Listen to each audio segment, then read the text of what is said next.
It's time for America Outdoors Radio, the show that covers the outdoor scene across the U.S. of A. and the entire continent. Fishing, hunting, conservation, outdoor recreation, and great destinations, we cover it all every week. It's your country, your outdoors. Let's explore it together with your host, John Cruz.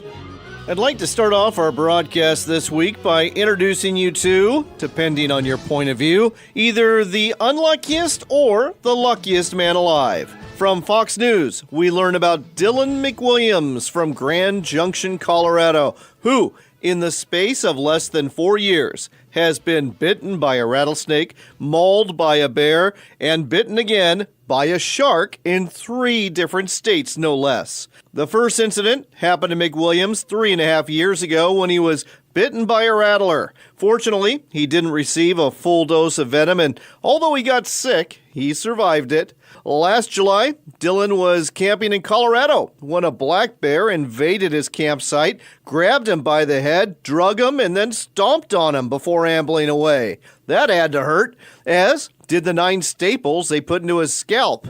And then, to add insult to injury, last week, McWilliams went swimming in the salt water off of Shipwreck Beach in the Hawaiian Islands, where he was attacked by a shark and received lacerations to his leg, requiring 7 stitches after swimming back to shore. McWilliams is an unlucky man indeed, except for the fact he survived all 3 incredibly rare attacks. I've read that having any one of these things happen to you is about the same odds as winning the lottery. With that in mind, I've got some advice for you, Dylan. Start buying lottery tickets. I'm guessing your luck is bound to change for the better. This week on the show, we are going to be talking to some more of the fine people we met at the Backcountry Hunters and Anglers annual rendezvous that took place in Boise, Idaho a couple of weeks ago. One person we'll talk to is Craig Okraska. He's with a company out of Wyoming. It's called the Maven Outdoor Equipment Company. They make optics and now rifle scopes too. I bet you've never heard of them before, have you? I know, I get it. There's a reason for that. But I think you're going to want to hear more about this company and their new rifle scope in just a few minutes, because they're offering some pretty unique gear here and it looks pretty good. Another person who was at the rendezvous is Beau Baty. He offers something really unique, namely hiking expeditions into Yellowstone and Grand Teton National Parks and into Wyoming's Wind River Range and some other places too. And all of those hikes are supported by llamas. You heard that right. You can have some South American pack animals haul all of your gear to a lake or stream for you right here in the western mountains of North America. So what are you going to do when you get to your destination? In many cases, you'll be breaking out your fly rod or your spinning rod, and you're going to start casting for trout. You'll also have the choice of doing it for the day, or 3 days, or even 5 days. In case you're wondering, Beau's company is called Wildland Llama Treks, and we can't wait to tell you more about this really cool adventure opportunity. On the hunting side of the house, you're probably aware that lead ammunition is banned in the state of California. Here's a question, though. Should it be banned in other states as well? We'll be joined by Chris Parish. He's with the Peregrine Fund, and he's speaking today on behalf of the No Lead Partnership, several groups that believe hunting with bullets that are not made out of lead is helpful to the environment. He's going to explain why you may want to voluntarily make the change away from lead in the name of conservation. Now, I'll admit, before this discussion, I was not a fan of lead ammo bans, especially the kind that California has enacted. But I've got to admit, what Mr. Parish has to say about shooting more expensive non-lead ammunition, especially when it comes to big game hunting, is pretty thought-provoking, and frankly, might just cause me to make the switch from lead to something that won't kill a whole lot more than the single animal I'm shooting at. Why? Because I'm more than willing to kill that bull or that buck, but I don't want to kill any eagles or ravens or other birds that might feed on the carcass or gut pile of that animal and contract lead poisoning in the process. This lead poisoning, by the way, is a death sentence for these birds. Not convinced to make the switch yet? That's okay. Chris has got another solution for you, which allows you to continue to shoot lead ammo, though what he's asking you to do instead, to help out, is a little messy. Chris will go into a lot more detail about all of this just after the midway point of our broadcast. In our news segment, we'll let you know about a bit of a dust-up between the National Rifle Association and Yeti, that Texas-based company that makes some very popular and very expensive coolers for sportsmen and women. We'll fill you in on what that's all about and also let you know about Dick's Sporting Goods' decision to not just remove AR-style rifles from their store shelves, but to destroy them. Talk about a political move, and it's sure not a move made with any thoughts about profits or losses. As a matter of fact, if I was a shareholder with stock in Dick's, I'd be hopping mad at this decision, which is essentially a big PR stunt that's going to cost this company a whole lot of money. Last but not least, we'll introduce you to another gentleman we met at the BHA Rendezvous. His name is Karl Findling. He is the owner of Oregon Packworks, and he's got a really clever accessory called the Bino Bro, which is perfect for carrying those binoculars and more into the field when you're slogging up and down hills and busting your way through the brush, and need something that will keep those binoculars close, ready, and handy when you need them. And with that, let's take you back to the Boise Center where we recorded our next conversation. Next on America Outdoors Radio, we're talking with Craig Okraska. He's with Maven Outdoor Equipment Company, also known as Maven Optics, out of Lander, Wyoming. You may have never heard of this company before, despite the fact they've been around for 4 years. That's because you won't find their binoculars and other optics in stores. Nope, they sell direct to consumer on their website at mavenbuilt.com. And now they've got something brand new to sell. It is a new high-quality rifle scope. Craig, welcome to the show.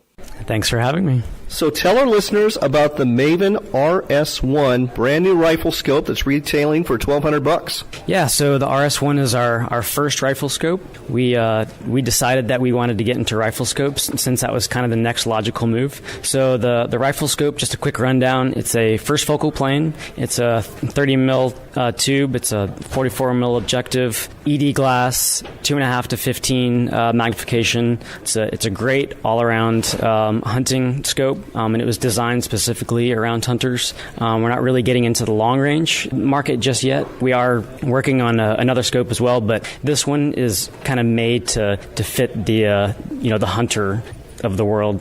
So $1,200 for a rifle scope. There's some of our listeners are saying that's pretty expensive. What's so special about this scope? Yeah, I mean the fact that this rifle scope and the features that it has is only $1,200. I mean we're competing with the Swarovskis of the world, the top tier scopes, but because we're a direct to consumer, we can have those specs at the cost of $1,200, which is pretty amazing. You're looking at it as a cup half full situation, where some of our listeners are looking at it as a cup half empty. So folks, think of this as a high quality scope that you're getting for a lower rate, not a regular scope that you're paying too much for. And looking at your binoculars, very high quality. I have no doubt that the scope's going to be in the same category. And I understand you've got a warranty, a lifetime warranty too. Yeah, so we have a lifetime warranty on our products. So if anything happens to it, you can send it back to us. And if it's not something we can fix, then we replace the unit. Last question. Again, this is not going to be in stores. It's going to be on your website, mavenbuilt.com. When is this rifle scope going to be available? So currently it's in pre-sale mode. So we are currently selling it on our website for actually $1,000. So it's $200 off. So a little incentive to purchase now. But we will release it in May. So the price will be $1,200 when we release that this May. Well, as you heard, now is the time to check this out. Now is the time to purchase the Maven RS1 if you are looking for a quality rifle scope at a price that's not going to break the bank if you're after a really high-quality scope. The website, again, is mavenbuilt.com. That's mavenbuilt.com for Maven Optics. Check them out. I suspect you're going to like them. Thanks, Craig. Thanks for having me.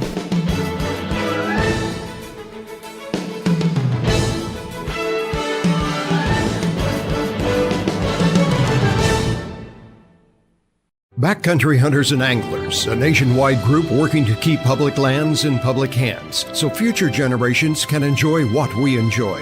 Join the group that makes a difference. Check us out at backcountryhunters.org. If you consider yourself a hardcore fisherman who takes pride in being the first person on the water and the last one off, Fish Fighter products are designed and built for you right here in the USA. Fish Fighter products are used by the top fishing guides in the Northwest because they know having the right equipment is imperative to a successful fishing trip. With our Relentless Series tackle trays, rocket launcher rod racks, and breakaway river anchors, Fish Fighter products makes the gear you can count on. Find out more at fishfighterproducts.com. I'd like to welcome a new sponsor to our show. It's Sportsman's Cove Lodge, and many anglers who have been there will tell you it really is Alaska's best lodge. Sportsman's Cove Lodge sits on a salmon highway full of kings and silvers. There's halibut too, and there are some really big ones. Finally, with decades of experience taking care of customers, Sportsman's Cove Lodge knows how to treat you right from start to finish. Ready to book your trip of a lifetime? Then call Sportsman's Cove Lodge at 800-962-7889. That's 800-962-7889. 800-962-7889 for Sportsman's Cove Lodge. There's a place where the fishing is year-round, where the sun shines 300 days a year. The wineries and breweries are right downtown. The hiking and cycling offer spectacular views you just don't get in the big cities. Fortunately, the place is real and vibrant. It's the Dalles, Oregon, just 90 short minutes from Portland, along the gorgeous Columbia River, where the adventures are limited only by your imagination. Find out more at explorethedalles.com.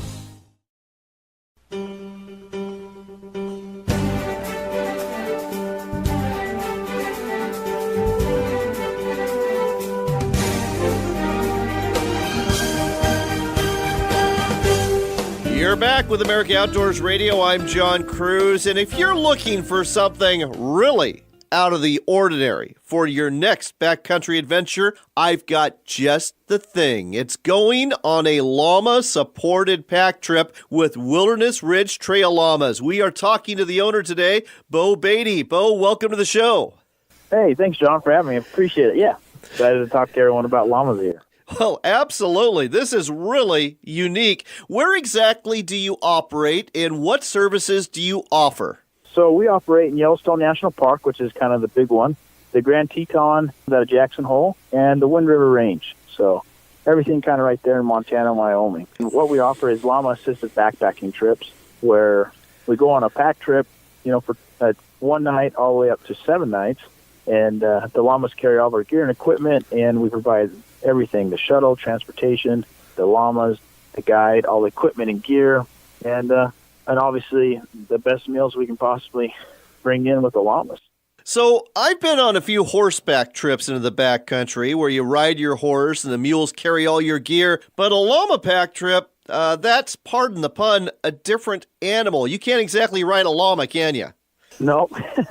We get that question asked a lot, actually. So the llamas, kind of the interaction that takes place is the llamas were used for 6,000 years by the Inca civilization. So llamas are known as beasts of burden primarily in South America. So the llamas will carry 70 to 90 pounds, and each person that comes on a llama-assisted backpacking trip will have the opportunity to use their own llama. So each llama has its name, they have their personality and their quirks, and they get to lead a llama. And the llama will carry all of our camping gear and the personal gear of the person that's leading the llama each day that we're on the trek. So the llama, the dynamic that provides is incredible and really enhances the experience.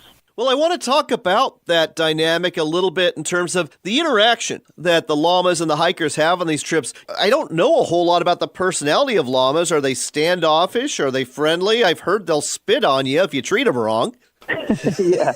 The llamas, they definitely can spit. They're super fun to be around because, they're not like a dog where a dog needs to be pet and have lots of attention, but they'll totally allow you to cuddle them, to pet them, to give them hugs. And once you form a bond with your animal, they recognize you and they totally know who you are. And so, like on day 2 of our trips, everyone wants to have the same llama they had on day 1, which is, kind of speaks to the animal's personality. They're very calm, And in high-stress situations, they're actually really mellow, unlike horses and mules, which is, great for outfitting for people coming from all over the world to go on these trips. The llamas, like I said, they breathe confidence, and it's something they've been bred for thousands of years. And so when they're on the trail, they're all business, and then when we get to camp, they're really fun and playful. So, yeah, that's kind of the dynamic between the guests and the llamas. Oh, that sounds like all sorts of fun. A couple of other questions about llamas in terms of their personality. Are they like horses? Are they like dogs? Each one has a different personality? Oh, yeah.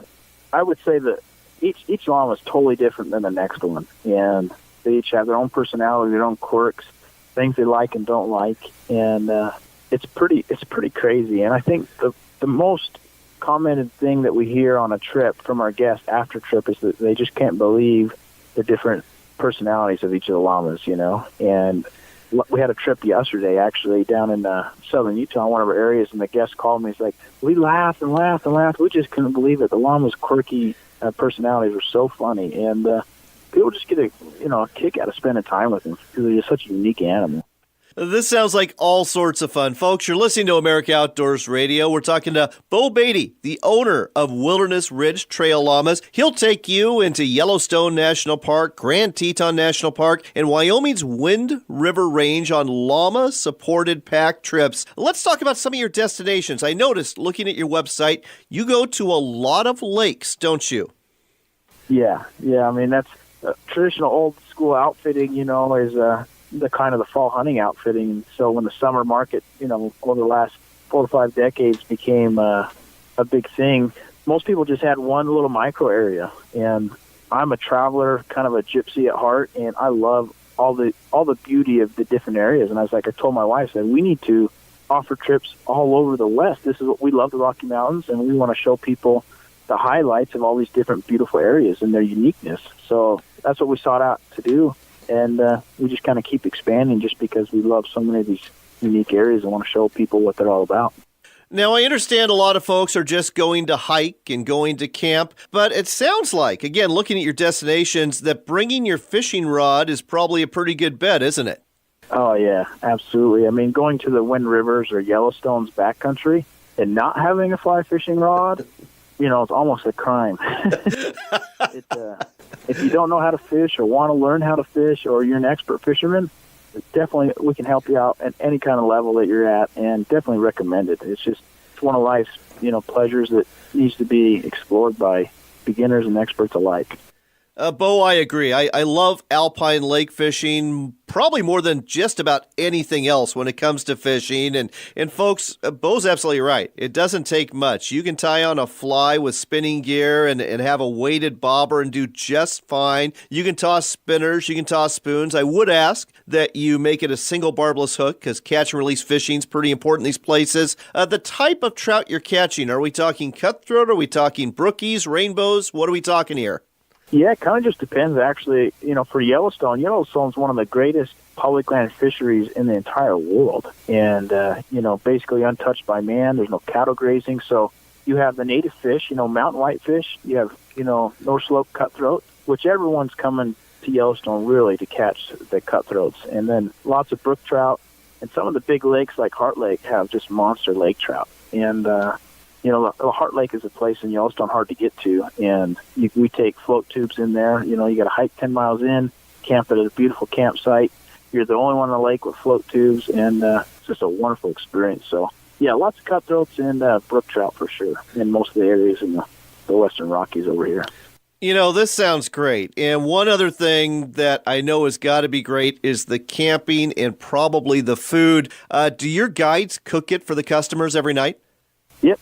Absolutely. We actually provide a gourmet catered breakfast, and so we find out the dietary preferences and restrictions of each guest, and then we actually go and buy all the ingredients and food to say it's a 5-day pack trip into Yellowstone, and we'll make the breakfast, lunch, and dinner each and every day for the guest. And it's as fresh as food as we can possibly find. Most of it's locally and organically sourced and grown. I mean, that's one of the highlights of our trips, and we try to have a 5-star experience, and having the best meals possible definitely helps that come together nicely.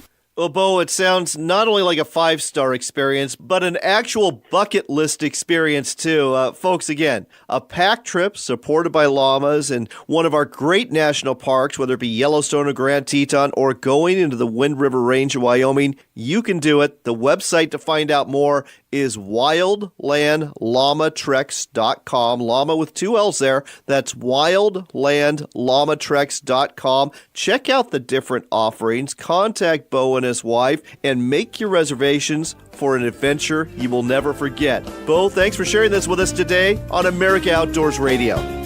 Hey, you bet. Thank you, John. Really appreciate it. Have a good rest of the day, man.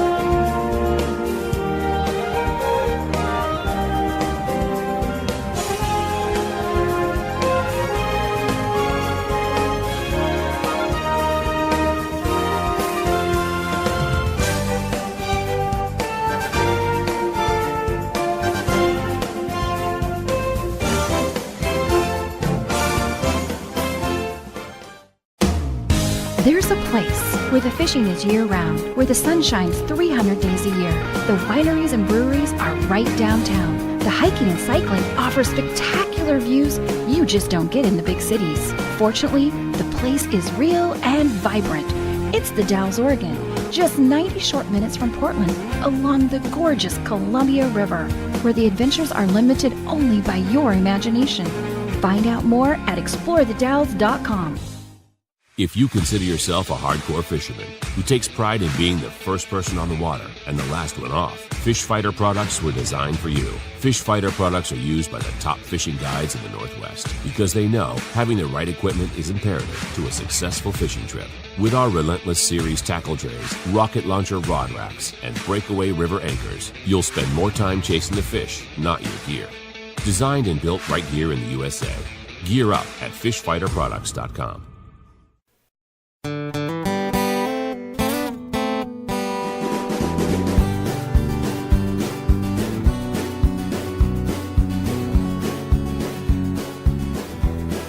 You're back with America Outdoors Radio. I'm John Cruz. We've got more audio for you recorded at the Backcountry Hunters and Anglers Convention in Boise, Idaho earlier this month. One person we ran across is Chris Parish. He is the director for global conservation for the Peregrine Fund, which works out of the World Center for Birds of Prey, not far from town here.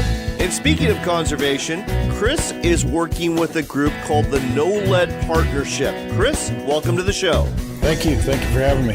So, Chris, the North American Non-Lead Partnership, who's involved in this partnership and what's it all about? You bet. The beauty of this partnership is it's a partnership of all kinds of different groups. We have conservation organizations like our own, the Peregrine Fund. We have Oregon Zoo. The Oregon Zoo is involved in this. We have state agencies, Arizona Game and Fish. We have Utah Division of Natural Resources, the Oregon Department of Fish and Wildlife. We have sports groups who are also in support of this group, but not direct partners yet. And it's basically a group of concerned individuals about what we're doing with lead and distributing lead within the landscape and how we distribute that and how we might interrupt that for the sake of greater ecosystem health. So I think everyone's well aware that we changed over from lead shot to steel shot because of lead poisoning and swans and geese and other waterfowl. And recently, what's been in the news has been the California condor and how lead has been killing California condors. And I understand that this is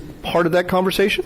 It is, and it's the reason it's part of that conversation is because the California condor is a species of which we track and monitor on an individual basis. It's not that lead only affects condors, it's that we study condors on an individual basis, which means that we have transmitters on them. We have GPS transmitters on some. We can tell you where they were, what they ate the last time they ate, and then when we trap and test them and we find their blood lead levels have peaked during the hunting season, mostly big game hunting season, that piqued our interest because we too are hunters and said, wait a second, is there a link here? And so, to make a long story short, we asked the question, where might they be getting the lead? And of course, they're eating gut piles. And we said, well, how much lead can there possibly be in a gut pile? So we quantified that by shooting deer and x-raying the gut piles, and we found astounding rates of fragmentation by standard rifle ammunition. And we've known this as hunters because you can say a bullet retained 68% of its mass. Well, the other part didn't disappear. It's somewhere. And we found through our work with condors where it is. And that that begged the question of what about other species? Are other species affected? And moreover,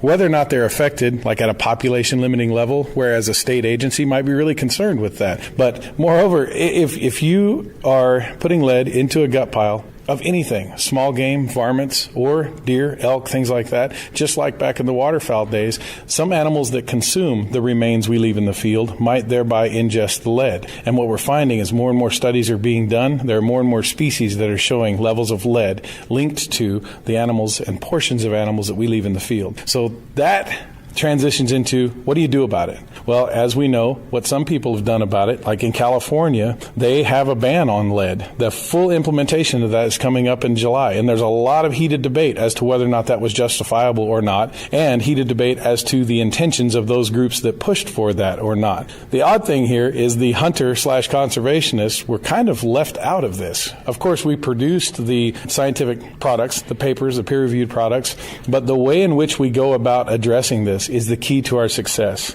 And if you have a ban that goes into effect like it did in California, sometimes those negative results are people don't believe there's a problem. So we've banded together and created this partnership to help educate our fellow hunters so that when they go to the field, they can make a more informed decision that hopefully results in a healthier ecosystem for all the critters within it. So here's a question. What is the alternative to lead? There's people that will say that the alternatives are very expensive and that the expense of the sport will reduce the number of hunters. Absolutely. And I come from low-income housing. I come from people that eat what they hunt and survive on that and pride themselves on that, and it is a concern. So we have to deal with the economics of it, and we have to deal with the politics of it now, which makes it really nasty. And we have to find creative ways to navigate this process. And that is what this partnership is all about. We want to help, whether it's a state agency or a sports group or an individual hunter, arm themselves with the information, understand it to a degree that they can make a more informed decision, and if they so choose to shoot non-lead ammunition for those animals whose remains they're going to leave in the wild, it's a very small cost. Now, yes, dollar for dollar, shot for shot, it is more to use most of these non-lead products. One thing is they're relatively new. Two is they're built with products like copper and bismuth and tungsten that are more expensive pound for pound. So what we're saying, I guess the way to reframe that question is, what is conservation worth? And how many rounds do we really use to take game? Well, and that's an excellent point, because you're right. If you're big game hunting, if you're going after elk or deer, if you do it right, you're only going to shoot once.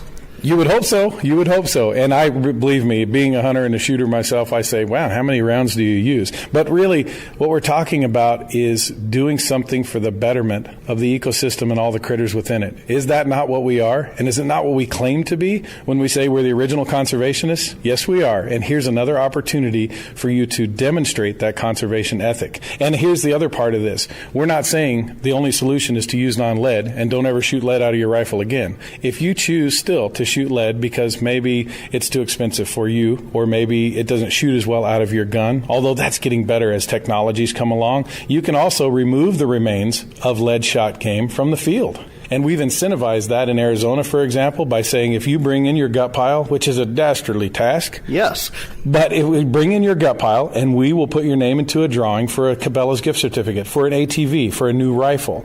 I know how to speak the language of hunters. And that's something I think that in science, in conservation science, we often miss. We want to label it down to X plus Y equals Z. But then you have to add it to the real world today. And the misinformation and the campaigns and just the politics. I won't even get into that. But when we talk to hunters one-on-one like we're doing here today, the average response is, I had no idea my bullet fragmented. I had no idea that I was potentially poisoning, or even in the worst case scenario, killing these non-target species. One shot, one kill, right? What if that continues to kill? What if it poisons? I don't think that's the ethic that we are going to survive with hunting in the future. I don't think we can stand on that platform. We have to say, you know what, we're going to educate ourselves, we're going to make more informed decisions, and we're going to continue to be the leaders in conservation. Hotly contested subject, that's for sure. But I think it is great that you're here, and your staff's done a great job pointing out to me that, yes, it's not just California condors. It is ravens, it is vultures, it is, in some cases, golden eagles, it is magpies, that it's all sorts of bird species that are affected, and it only takes a small amount of lead to kill them. So you're right. Something probably needs to be done. The person that hunts big game, you may have convinced them. The person that maybe is a varmint hunter or a prairie dog hunter, you may not have convinced them, because those people are putting a lot of rounds down range and they're leaving those animals out there. Yeah, and I would just appeal to those hunters and say, if you want to help eliminate lead exposure for wildlife, collect the remains. It's that simple. And more than that, we have to talk about what we're doing. It's not just about having people say, yes, I will do that. We need the metrics to defend ourselves when it comes to people who attack us and say, no, we need to do this. We need to ban it. No, we don't. What we need is to work with one another to achieve a common goal of healthy wildlife and healthy ecosystems. And the way we're doing that and molding and especially tailoring these programs region by region, state by state, we're not as much of a threat because we were founded by falconers. We're all hunters ourselves, and we're also conservation scientists. So what I would pitch is that we are leading in conservation still today, and this is an opportunity for people to do that. Chris, we've got to go, but where can people find out more about this subject and about the North American Non-Lead Partnership? Well, we haven't gone public yet, so we're a little bit ahead of the game there in our representation here, but you can go to websites like huntingwithnonlead.org. You can go to your state agency's website. You can ask them. Arizona Game and Fish, for example, has 2 pages in their hunting proclamation about this issue. Ask your states, ask the vendors, ask the retailers, ask the manufacturers for more information on non-lead ammunition. There's more and more each year. The Peregrine Fund, we have a website. Arm yourself with the information, think about it, talk about it with your colleagues and your cohort, and then see if your decision changes. I bet it will. Very thought-provoking discussion. Chris, thanks for sharing it with our listeners today on America Outdoors Radio. It's my pleasure, and thank you for the opportunity.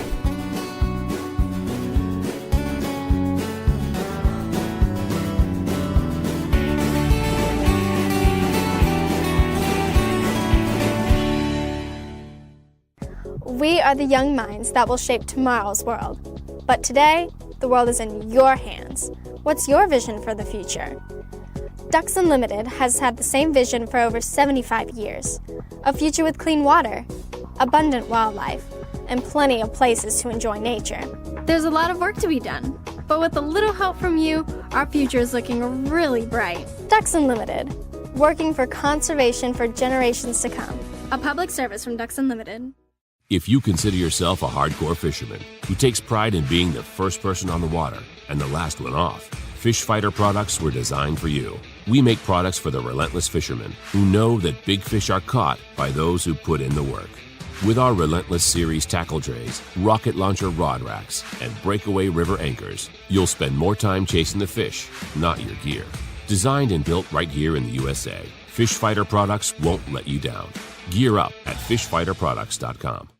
I'd like to welcome a new sponsor to our show. It's Sportsman's Cove Lodge, and many anglers who have been there will tell you it really is Alaska's best lodge. Sportsman's Cove Lodge sits on a salmon highway full of kings and silvers. There's halibut too, and there are some really big ones. Finally, with decades of experience taking care of customers, Sportsman's Cove Lodge knows how to treat you right from start to finish. Ready to book your trip of a lifetime? Then call Sportsman's Cove Lodge at 800-962-7889. That's 800-962-7889. 800-962-7889 for Sportsman's Cove Lodge. Are you looking to reel in the marketing opportunity of a lifetime? Then set the hook, because we've got it right here for you. America Outdoors Radio has sponsorships available, and we offer affordable platforms to reach thousands of listeners interested in fishing, hunting, and the outdoors. Find out more by contacting John Cruz through his website at AmericaOutdoorsRadio.com. That's AmericaOutdoorsRadio.com. Hurry, though. If you wait too long, the big opportunity might just get away. AmericaOutdoorsRadio.com. In the heart of the North Cascades Mountains of Washington State, at the head of Lake Chelan, lies a small community called Stehekin. Stehekin is a special place and not accessed by road. Part of the adventure is getting here by boat, helicopter, airplane, or by trail. Stehekin Valley Ranch, with delicious food, comfortable cabins, and a magnificent setting, is your place to stay while enjoying hiking, fishing, horseback riding, kayaking, bicycling, or just plain relaxing. StehekinValleyRanch.com, where your next adventure awaits. There's a place where the fishing is year-round, where the sun shines 300 days a year. The wineries and breweries are right downtown. The hiking and cycling offer spectacular views you just don't get in the big cities. Fortunately, the place is real and vibrant. It's the Dalles, Oregon, just 90 short minutes from Portland, along the gorgeous Columbia River, where the adventures are limited only by your imagination. Find out more at explorethedalles.com.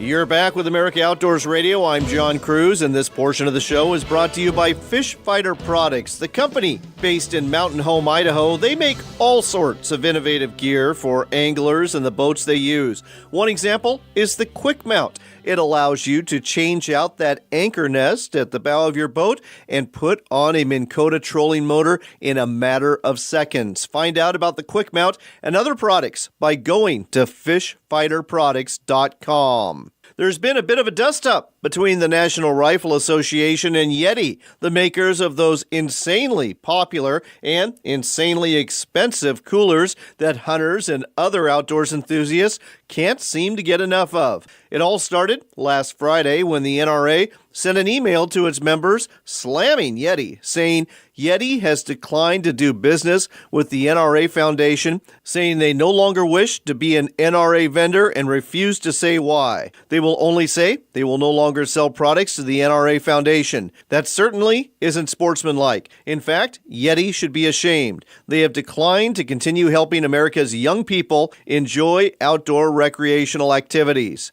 Ouch! Strong words, to which Yeti responded on Monday, stating, a few weeks ago, Yeti notified the NRA Foundation, as well as a number of other organizations, that we were eliminating a group of outdated discounting programs. When we notified the NRA Foundation and the other organizations, we explained we were offering them an alternative customization program broadly available to consumers and organizations, including the NRA Foundations. These facts directly contradict the inaccurate statement the NRA distributed on April 20th. Further, the NRA stated in that same public communication that Yeti has declined to continue helping America's young people enjoy outdoor recreational activities. Yeti goes on to give several examples how they are doing exactly that, promoting the outdoors, and that they've always featured hunters pursuing their passions, and that they have an unwavering belief in the Constitution and its Second Amendment. Meanwhile, a competitor to Yeti,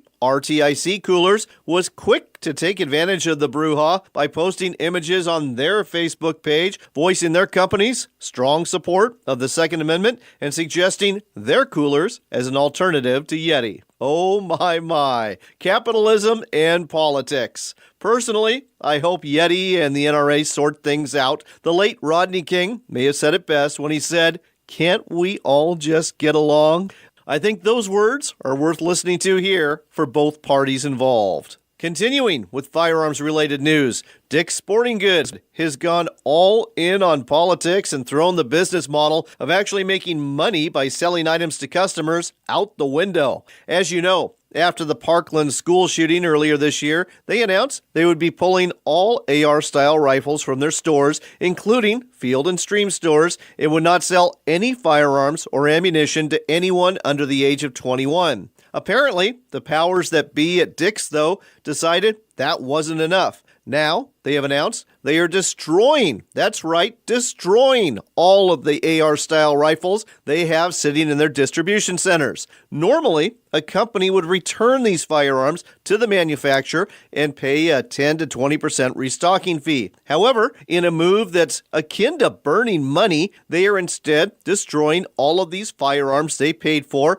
and they're not going to get a dime for them. Do you own stock in Dick's Sporting Goods? I don't blame you for being hopping mad if you do, and somebody probably ought to tell the corporate bigwigs at Dick's that they're supposed to be running a business designed to make money, not a political organization throwing it away. We've got another chat for you recorded at the Backcountry Hunters and Anglers Rendezvous in Boise. There was a number of vendors that were exhibiting there. One of them was Karl Findling. He is the owner of Oregon Pack Works. His business is based in Bend, Oregon. And not only does he make packs, but he makes a very nifty little accessory called the Bino Bro. Karl, welcome to the show. Tell our listeners more about why you invented this. I couldn't find a good solution to keeping my binoculars out of the weather and on my person where I didn't have a lot of neck strain. I didn't have an elastic strap that constantly stretched and bounced, and I wanted some sort of protection. So we looked at 7 models in the marketplace about 2010. I had been creating my own. That's how the business started, was just modifying products in the marketplace, and we finally found something we really liked. And so we started making the Bino Bro standard in about 2011, and we got new waterproof fabric that made it even a better concept. Instead of a soft, wrinkly fabric, it's a soft, stiffer fabric, so it has some shape to it. So we make 9 sizes, and then right after that, I found that I needed more doodads on my front. I needed a wind checker. I needed some calls. Now I'm an old guy. I need some reading glasses, and it has 3 pockets on it, and that's called the Pro Hunter, and that's been our best-selling model. So we've got a soft, waterproof fabric. The opening is simple. It's the lightest weight binocular pouch in the marketplace, and the harness and pouch are one. So your binoculars are free. I like that, where I could take them off and tripod them. I could take them off and hand them to you if you wanted to see something, my wife, my children. I just didn't like those things being tethered. But it's an ergonomic harness that really all the weight is borne with your torso. Well, it's an ingenious idea because, as you know, when you buy a pair of binoculars, you've got the neck strap, or they actually give you a case that might have a strap on it, but they're pretty much non-functional if you're actually trying to do anything in the outdoors. They're just not made to be worn or carried, if you're hiking up hills or, if you're in the backcountry. So having something like this, it's very ergonomic. That's a wrap around the torso and wrap around the neck, and it holds it right next to the chest. Is great. Something else I really like about this is it folds forward when you open it. That's really smart, and I don't know if anyone else does that. I think there's 1 or 2 others out since we started. Well, we're not going to talk about that. Yeah, and I'm not going to, because we just did a review in Western Hunting Journal, and we really liked the review. We think we're the way to do it. We think that it's soft, it's the smallest, our straps are the least invasive, as I wear a pack on my back over those straps every day, all day, and I hunt sometimes. I'll put 90 days in the field in the year, whether I'm shed hunting, turkey hunting, scouting, hiking. I wear this all the time, and it's a good way to go.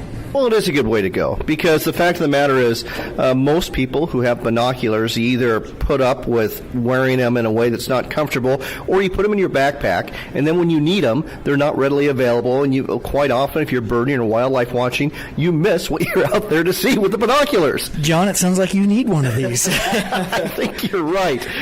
But wait, as they say, there's more, because in addition to the Bino Bro, you've got some other things that fit in the same harness, and you've got one for rangefinders. We do. We've got 5 sizes now for rangefinders, from the smallest rangefinder to the largest, and we felt like this was an important piece of our production where we had waste. We had a waste stream out of our packs. It's where our waterproof fabric first started, and then we came out with our waste stream to make the Bino Bro, and we came up with our smaller waste stream pieces to make a rangefinder bro. So I wasn't a big rangefinder guy until the first time I used one in 2011. I said, this is the way to go. I got to have it. So we ended up building the rangefinder bro, and like our system, we like to have the versatility and the ability to put it wherever we want instead of it being fixed somewhere. We like to have that. Same with our other scabbard as an accessory. We build a number of other accessories, and we're always trying to find a better solution that's out there. Like I showed you with this pouch here on the other side, we're going to continually find the things that we want to make better. That's kind of where we've started and found our niche.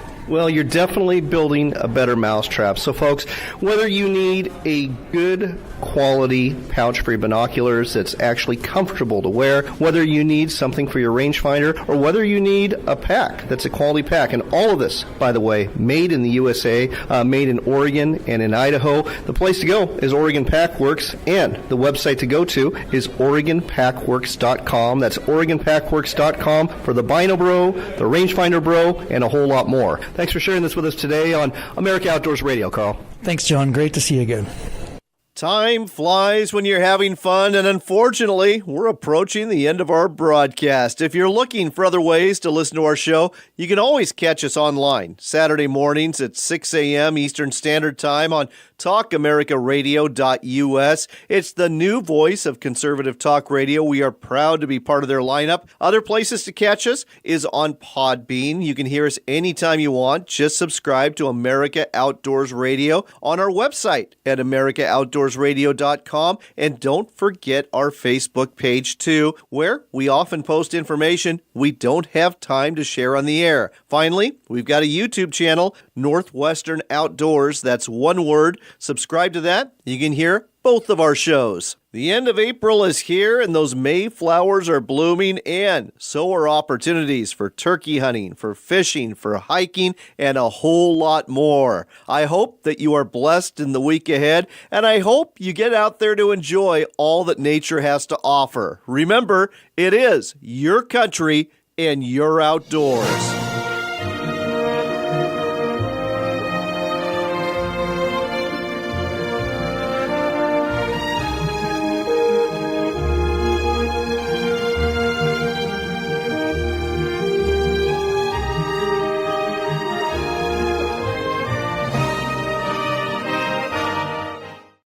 Backcountry Hunters and Anglers, a nationwide group working to keep public lands in public hands so future generations can enjoy what we enjoy.